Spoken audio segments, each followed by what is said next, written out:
সবাইকে আমন্ত্রণ ক্রুল স্পোর্টস 24 এর শিরোনাম শুনছিলেন, সাথে আছি আমি জহির সাগর।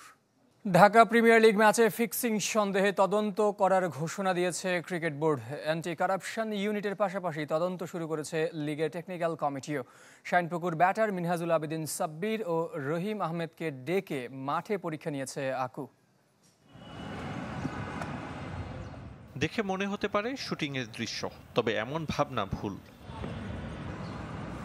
বুধবারের ঘটনার পুনর্মঞ্চায়ন একাডেমি মাঠে ক্রিকেট বোর্ডের দুর্নীতি দমন ইউনিটের সামনে শাইনপুকুরের দুই ক্রিকেটার মিনহাজুল আবেদিন সাব্বির ও রহিম আহমেদ। তো ব্যাটারকে সামনে আসতে দেখেই কিন্তু প্রিমিয়ার লিগে বুধবার গুলশান ক্রিকেট ক্লাবের বিপক্ষে দুজনের আউটের ধরন স্বাভাবিক মনে হয়নি কারো।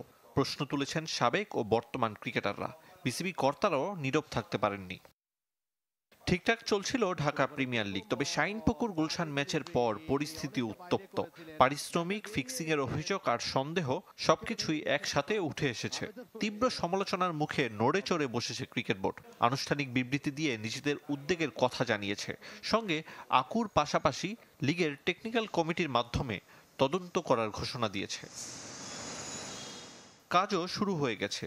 ডিপিএল এর 10ম রাউন্ডের এই ম্যাচে কি ঘটেছিল, কিভাবে, এ নিয়ে ফুটেজ বিশ্লেষণ তো বটে, হাতে কলমেও পরখ করে দেখতে চেয়েছে। দুই ক্রিকেটার ও দুর্নীতি দমন ইউনিটের সাথে উপস্থিত ছিলেন টুর্নামেন্টের টেকনিক্যাল কমিটির সদস্যরা। বিশেষ করে রহিম আহমেদের আউট নিয়ে বেশি বিচার বিশ্লেষণ হয়েছে একাডেমি মাঠে। ফিক্সিং সন্দেহ প্রমাণিত হলে বড় শাস্তির মুখে পড়বেন রহিম ও সাব্বির, তবে তদন্ত চলাকালীন খেলতে বাধা নেই তাদের। জানা গেছে তদন্তের স্বার্থে ম্যাচের আম্পায়ারদের সাথেও কথা বলতে পারে বিসিবির দুর্নীতি দমন ইউনিট।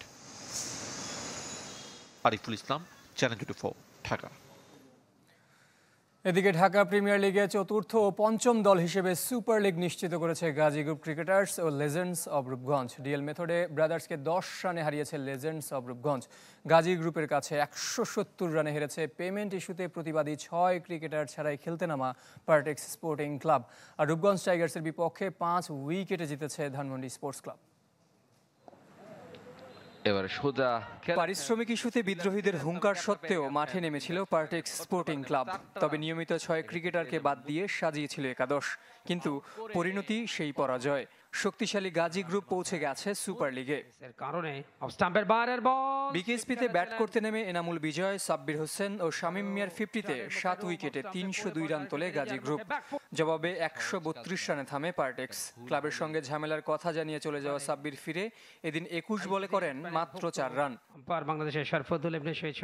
ঢাকা লিগে অভিষেকে ব্যাট হাতে ব্যর্থ হলেও বল হাতে 2 উইকেট নিয়েছেন অস্ট্রেলিয়ান প্রবাসী leg spin all rounder Yasin Muntasir. আরো 4টা রান পেয়ে যাবেন মইনুল।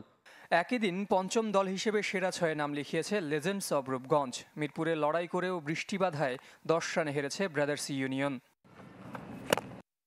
হোম অফ ক্রিকেটে টস হেরে ব্যাট করতে নেমে 9 উইকেটে 277 রান তোলে লেজেন্ডস। সর্বোচ্চ 80 রান আসে সৌম্য সরকারের উইলো থেকে। জবাবে ক্যারিয়ার সেরা 6 উইকেট নিয়ে ব্রাদার্সকে একাই ভুগিয়েছেন শরীফুল ইসলাম। শেষ 8 বলে যখন গোপীবাগের ক্লাবটির 18 রান প্রয়োজন, হাতে 1 উইকেট, তখনই নামে বৃষ্টি। ডিএল মেথডে ভাগ্য সহায় রূপগঞ্জের।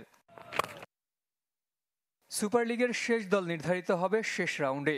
সেই রেসে আছে অগ্রণী ও প্রাইম ব্যাংক। জহির সাগর, চ্যানেল 24।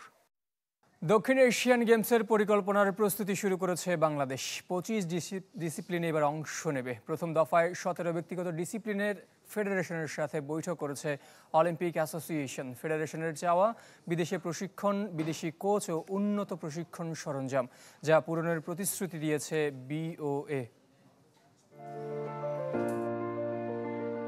10 বছরের বিরতি কাটার সম্ভাবনা দেখা দিয়েছে। বারবার তারিখ পেছানোর পর দক্ষিণ এশিয়ান গেমসের 14তম আসর জানুয়ারিতে পাকিস্তানে হওয়ার কথা। 9 মাস আগে পরিকল্পনায় উদ্যোগী বাংলাদেশ।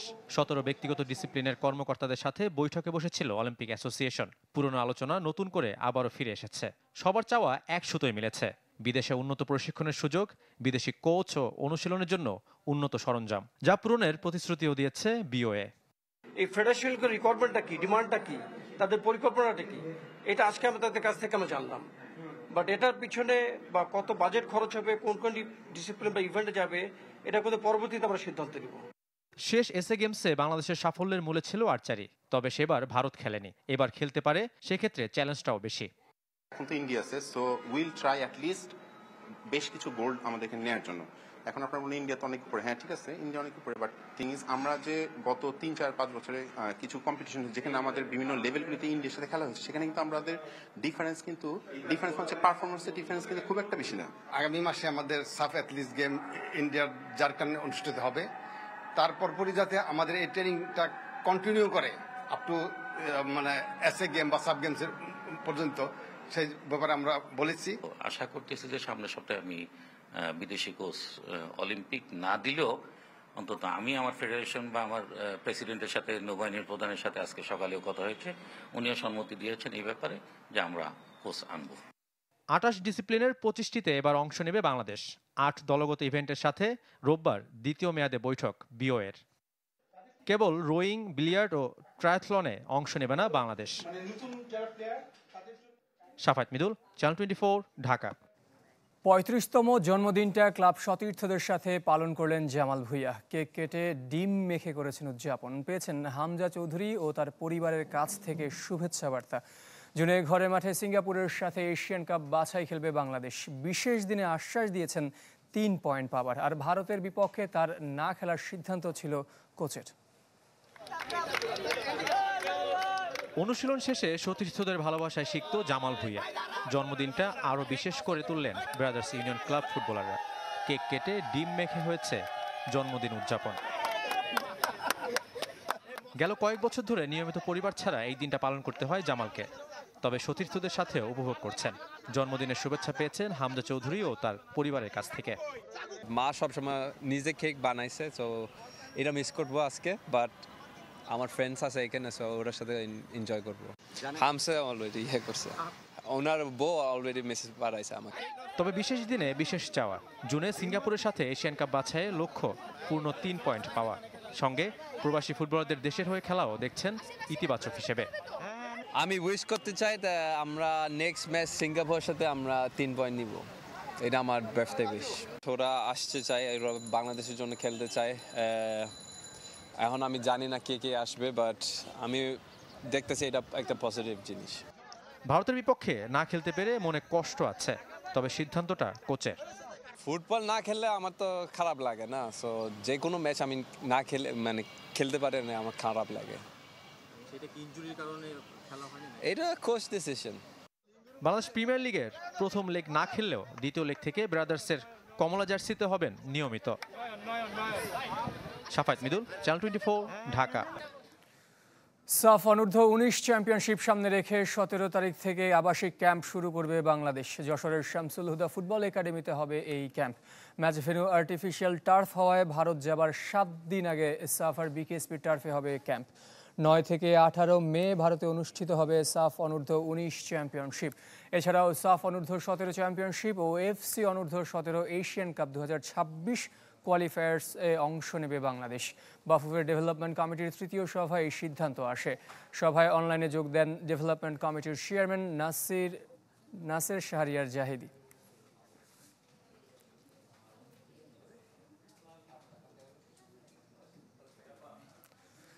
এই ছিল কুল স্পোর্টস 24-এর এখনকার আয়োজনে। সঙ্গে থাকার জন্য সবাইকে ধন্যবাদ।